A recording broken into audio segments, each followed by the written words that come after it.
одаштыра турган урынга килеп элеккеч тиз генә чыгып китү өчен башкарыла торган ысуллар турында күп ишетергә туры килде миңа, дуслар. Һаман да шул экспедициялар вакытында инде. Хәзер сезнең белән дә бүлешәм әле берничәсе белән. Белгән дугаларны укырга кирәк ди. Кемдер каты иттереп сүгенергә киңәш итә, кемдер тфу шайтан, тфу син мине адаштырдың дип, шушылай дип әйтергә куша, һәм шуннан ничектер күзләрең ачылып китеп, зиһеннәрең ачылып китеп, барасы юлыңны табасың икән инде. Менә Яшел Үзән районы Мулла Иле авылында булай дип сөйләгәннәр иде. Информант апа әнисе белән сугыш елларында урманга утынга барганнар, от белән. Кошып кына.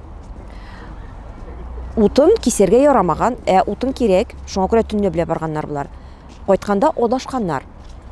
Шуннан соң әнисе булай дигән моңа: "Бәйләләрне алмаштырып киек." Булар бәйләләрен уңын сулга, суңын уңга кигәннәр дә тиз генә юлларында тапканнар. Әни өчен соң шушылай алмаштырырга кирәк бәйләйне дип сорагачтын, җиннәр үзләре дә адаша икән шуннан соң. Синең юлыңнан китә икән. Менә шулай дип җавап бирде ул миңа. Әле яңадан киемнең дә ишин тышка әйләндереп кияргә, яки аяк киемне уңын сулга, суңын уңга алмаштырып кисәң, шулай ук юлны табасың икән. Менә шундый кызык хәлләр. Мондый әйберләрне ишеткәнегез бармы?